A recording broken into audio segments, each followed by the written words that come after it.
This week on Arizona Illustrated, a special episode all about desert plants. This is a beautiful place. Somebody should do something about preserving this and protecting it for the future.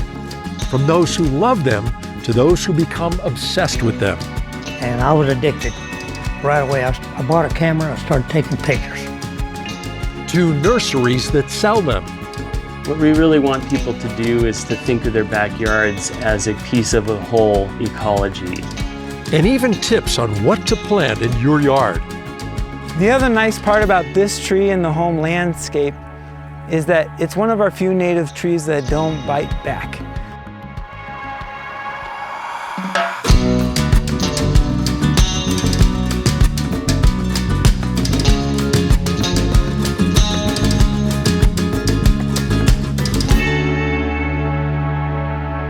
Hello, and welcome to Arizona Illustrated. I'm Tom McNamara, and spring has arrived in the Sonoran Desert, so it's the best time of year now to plant in your landscape or your garden. And we are going to dedicate this entire program to desert plants and those who love them. First up is Tony Figueroa, whose passion for desert plants opened up all kinds of new possibilities for him.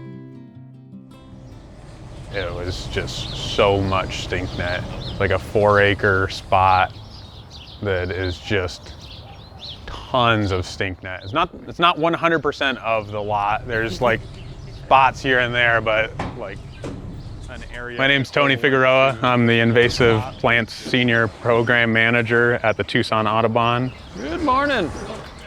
We have a crew of 20 people that are permanent full-time employees managing invasive species throughout the region and trying to preserve the habitat that our wildlife and birds depend on.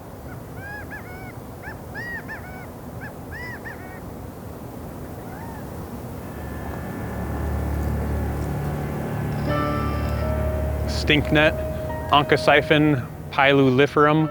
It is a horrible, noxious weed that, as you can see, is readily invading this vacant lot. This is salt cedar, or Tamarix athel. It is one of many species of the salt cedar family. This is one of our most invasive non-native grasses. This is fountain grass, Pennisetum citatum. African sumac, Dircea lancea. It has a tremendous ability to invade riparian areas and any spots that have a little bit extra moisture.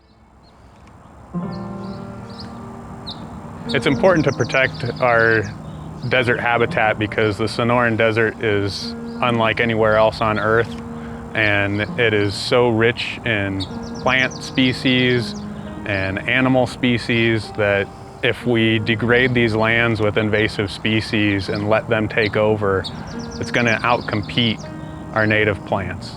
And then beyond that, it has fire risks associated with it. Native plants provide food resources for insects, for birds, for mammals, and it's just this whole ladder of sustainability for the desert creatures. We're here at my happy home. My wife and I, Lindsay, we purchased this place back in 2010 on the east side of Tucson, not too far from Saguaro National Park.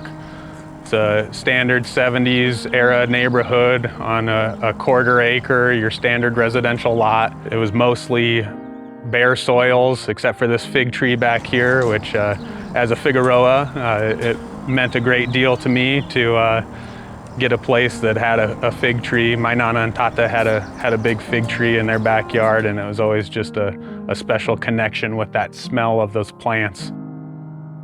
I'm a Tucson native and grew up going camping, going hiking. My dad had a camping club with me and my siblings called the Itchy Foot Campers. I've always felt this love for nature and animals. Growing up watching the Discovery Channel and The Desert Speaks, PBS Nova, Nature. Oh yeah, this is my first flax of the year.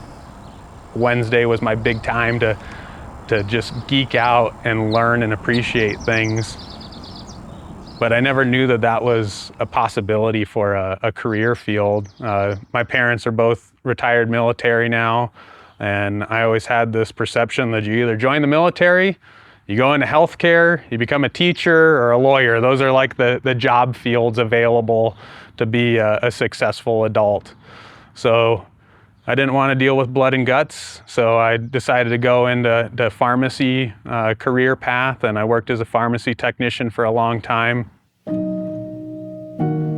And then in 2010, my wife and I, we got married and we started taking summer road trips. She was a teacher, so we'd save all of our vacation for the summertime, just take a big road trip, just camping out of our car and occasionally in a motel when we needed to take a shower. But we'd keep on going to national parks, national forests, national monuments. Our biggest trip was 8,600 miles. We went from here to the Florida Keys, up to Maine and back. And it was in doing this that I would just make the joke, you know, man, this is a beautiful place. Somebody should do something about preserving this and protecting it for the future. I went back to school, went to the U of A to get a degree in wildlife conservation management in the School of Natural Resources. And it was through doing that I got exposed to a lot more opportunities, and that was where I kind of just changed my whole career path was through hiking in the Tucson area, going to these beautiful places and realizing, why not me?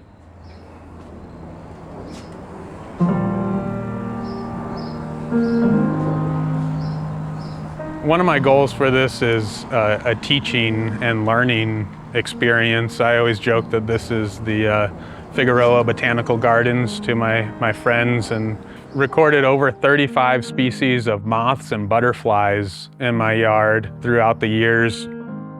I have over 200 species that are native to the region, growing either as annuals or perennials, and there's always a show going on. Some of my favorite plants, Perry's penstemon, that is our native penstemon to this region of Arizona, attracts butterflies and hummingbirds. Desert marigolds are one of my favorite flowers. It's just got this bright yellow flower on it.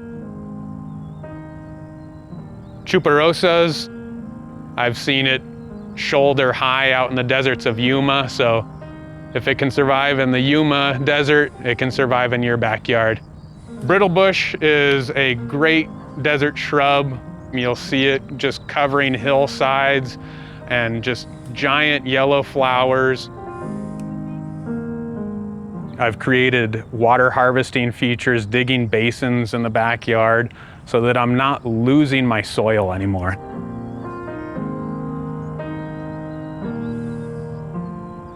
Slowly but surely, I'm starting to infect people in the neighborhood with that passion for growing native plants. Like a little bit really goes a long ways, and you just gotta start somewhere. Just digging a hole is often enough and putting some rocks around it. I work at Tucson Audubon, which is a birding organization, and that is a common question that I get is, why are you doing the work that you're doing? I thought you're supposed to just be looking at birds. And it's painting that picture of birds rely on our native plants. They rely on the insects that are feeding on our native plants. They rely on the seeds that our native plants produce. This is reality. Like, these are the natural things of the earth. Not our computer screens, not our iPhones.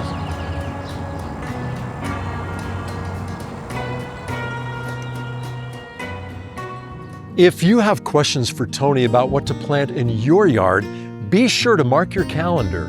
On April 19th, we'll be hosting Arizona Illustrated, Thriving in the Desert, Sustainable Landscaping for Southern Arizona at the Environmental and Natural Resources Building at the University of Arizona campus from 1 to 2:30.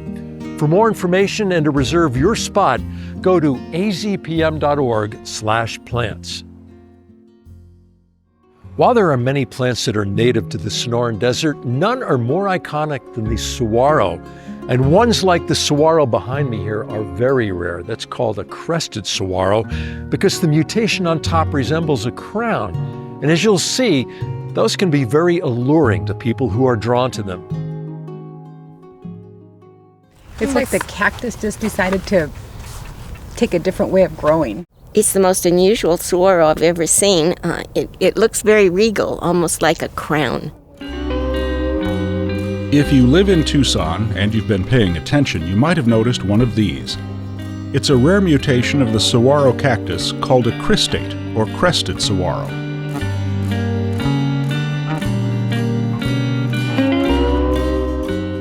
This one is located right next to Old Main on the University of Arizona campus. There's a strange one on the drive up to the top of A Mountain, one at Tohono Chul Park, one by the entrance to the Desert Museum, and a few more scattered around town. If you look for them on Google or search #Crested Saguaro on Instagram, you can see quite a few more.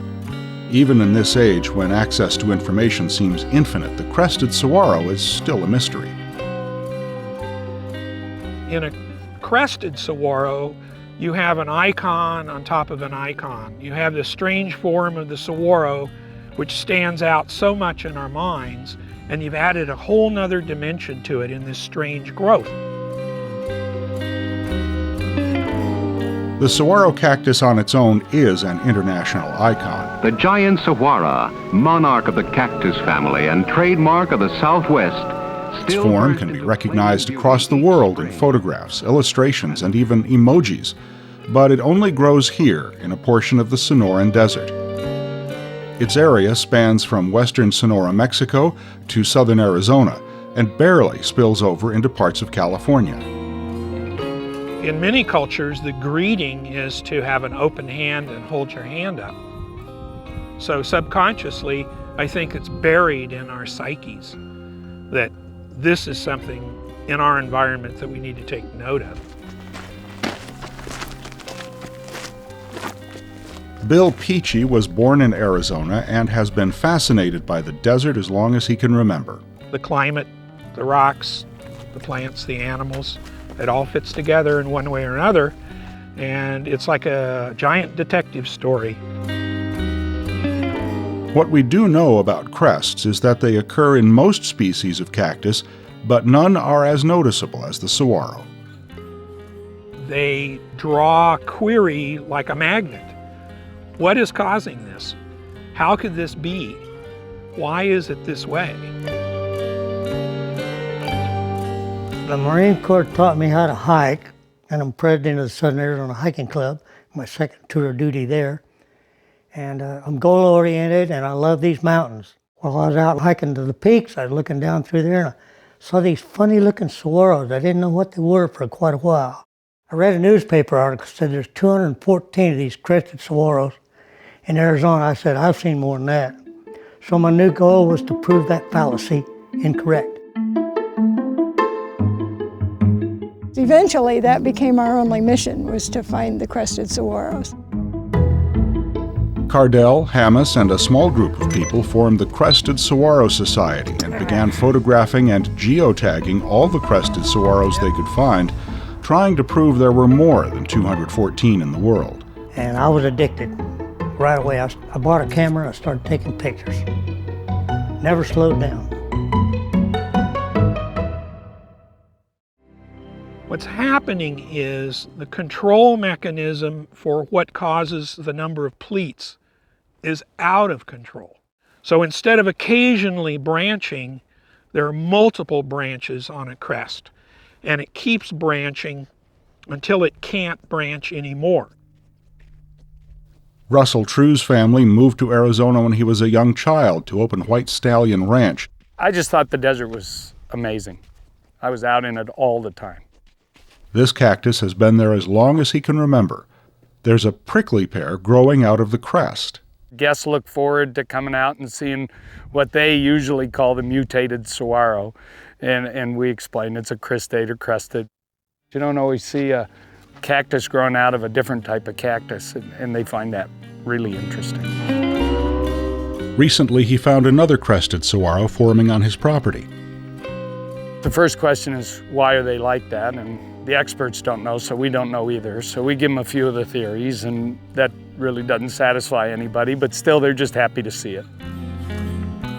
Of those theories, the ones that are mentioned the most are freezing and lightning, but Bill Peachy thinks it's something else.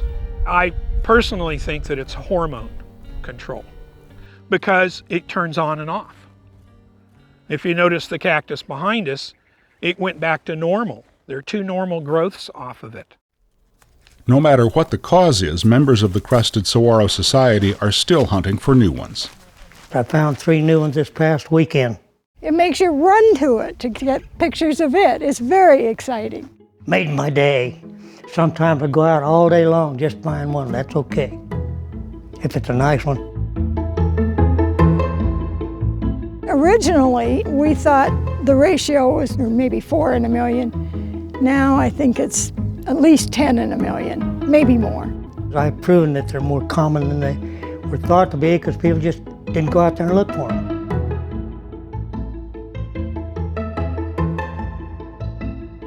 Now I've got over 2,000 of them. 2,214 crested saguaros. Their data starts to paint a picture. You can see the number of crested saguaros in each county in Arizona.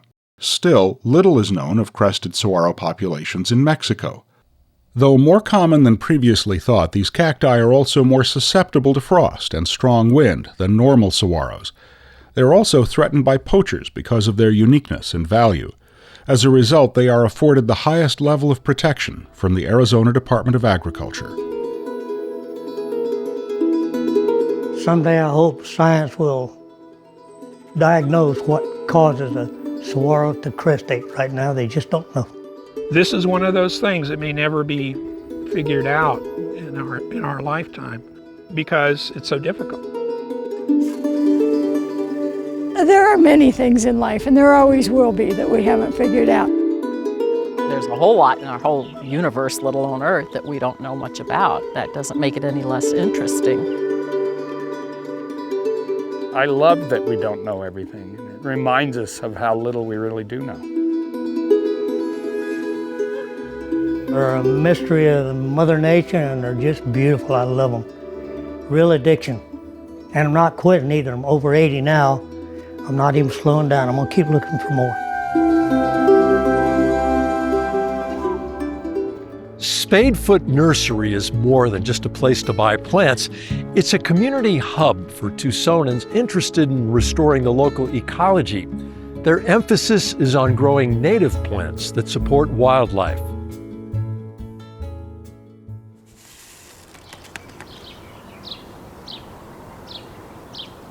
One of the things that dawned on me when we started the nursery is that we were giving people something they can actually do.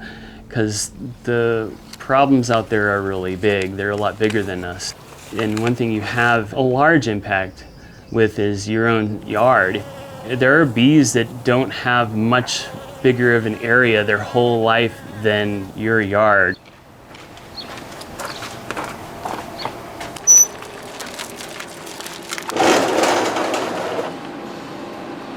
We focus on native plants, specifically the Southwest U.S. and northern Mexico. There's a lot of really cool plants that you could grow from, say, Australia and Africa, and really amazing, cool stuff, but it doesn't do anything to support the wildlife here. My dad sells plants at the Bisbee Farmers Market. We were just thinking, he's got cool plants, he should be selling them in Tucson. And then it kind of snowballed, and we decided we needed a retail space. We're just trading, and Katie's my youngest daughter, and she says, I want to come out and see you, and do you mind if I bring my boyfriend? Oh, well, yeah, we want to meet your boyfriend. And Jared walks in the door. I mean, I'd known him back, we'd done some horticulture conferences. He was a speaker, I was a speaker, and they started talking about doing a nursery. I said, well, you're welcome to have this name. I said, listen, the best part of this nursery is the name and the slogan. So take it and run. I like that name Spadefoot of this this little creature that hides and comes out in the monsoon, you know. If I were to start a new nursery, I think I'd go with box turtle or something like that, you know, something like that. I go, box turtle nursery, you know. Yeah, we try and get out into nature as much as we can. We're always excited to find new plants and try and figure out how we can cultivate them if we can. Because our nursery is informed a lot more by ecology than it is agriculture, our local ecology has influenced what we sell. This is a plant we grow, Erythrina flabelliformis, or the coral bean, and you find it in Arizona growing out of rock crevices. They're one of the last things to come out of dormancy. It's a tough sell sometimes if you don't know what it is, because it's dormant until like June or May. And the blooms come first, and you get these sprays of the long red tubular flowers, which is the big selling point for this plant. We don't just expect these plants to sell themselves. We let people know, like, this plant is a larval host for this butterfly, or this plant has seeds that the finches love to eat, or this plant actually improves the soil. What we really want people to do is to think of their backyards as a piece of a whole ecology. I'm a design consultant, landscape design. I've been doing this for 30 years, but I've learned more here in 1 year than I've learned in all the school that I've gone to. Actually, I work at Roma Imports, and they come in to get lunch a lot. And so I was like, wow, I should go check them out. I ordered some globe mallow, some penstemons for a more pollinator-friendly space. It definitely feels like it could be nonprofit work where there's a lot of education. I feel like that's the way that word's going to get out, is you start with one person and then they educate someone else. I mean, we have what we call repeat offenders, where people are buying plants at least once a week. And we're starting to worry if we need to like cut them off or like start a group to help people slow down. But we're in the same boat, you know, we own a nursery and we still go to plant sales and buy new plants. We grow a lot of stuff from seed. A lot of the plants that we're growing are not in cultivation, but I also prefer to grow from seed for the genetic diversity. We really look at what we're doing as a form of restoration, and genetic diversity is a huge part of trying to restore the flora. A lot of nurseries, they want everything to be consistent and everything looks the same, and we're sort of the opposite of that. We want that diversity.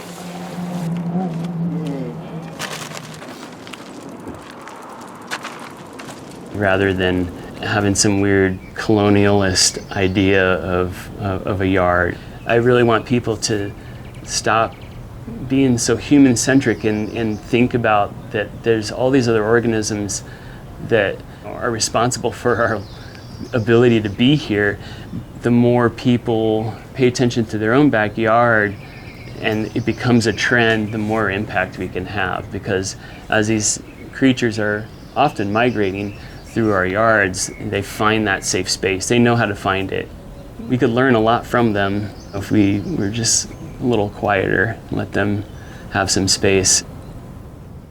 Next, we'll show you the desert willow, a deciduous tree that's native to the Sonoran Desert. And the experts say it's a great choice for landscaping because it provides flowers for much of the year and it doesn't bite back with thorns or needles. Welcome to the Tucson Botanical Gardens near Grant and Alvernon. My name's Adam Farrell-Wortman and I'm the horticulture manager here. This is the desert willow, Chalopsis linaris. The desert willow blooms all summer long when it's healthy and happy. Because it's blooming all summer long, it's going to have blooms and seed pods at the same time. This tree is seeded through the wind, and so when the seed pods dry out, they've got a little sail attached to them that can catch the wind and have them flutter down. They do also provide seed for our native birds. Once the flowers get pollinated, they'll drop, but still having a lot of the petal left, and that's one of the desert tortoise's favorite foods. And that's One reason why we chose this space for the habitat, we built it right underneath one of its favorite foods. In addition to attracting pollinators, it also provides seeds for gravinous birds, birds that eat seed.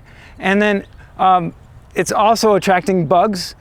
And so there's plenty of birds that eat bugs. And so it's gonna be a place for those birds as well. The desert willow is native to the Sonoran Desert. Along wash areas and canyons, it can take long periods of drought, but it needs more water than the average rainfall in the center of town. It is a deciduous tree, so it will lose its leaves in the wintertime, but because it blooms all summer long, that's one of the reasons why the desert willow is such a popular landscaping tree. It's also one of our natives that was first adopted in the horticulture industry for cultivation. Horticulture has been breeding desert willows now to have different hues in their color, so they range in purples and pinks and things in between. The other nice part about this tree in the home landscape is that it's one of our few native trees that don't bite back. So the desert willow doesn't have thorns or spines and doesn't have an irritating sap. If you want this plant for your landscape, a native desert willow, if it's happy and in its ideal situation, it can hit up to 50 to 60 feet high, which is quite a large tree. Generally speaking, in an urban landscape, you will not see it get that big. It grows rather quickly, a lot faster than most of our desert trees. When you're redoing your landscape, or if you're in a new property that you're developing, it is one of the trees you can start appreciating right away with blooms and providing shade. This tree is for a space that you want to cover a lot of ground, you want to create a lot of shade. This is the tree for that. Thank you for joining us for Arizona Illustrated here at Tahona Chul Park. And we hope to see you in person for Thriving in the Desert, Sustainable Landscaping for Southern Arizona on April 19th. And for more information, just check out this website. I'm Tom McNamara. We will see you again next week.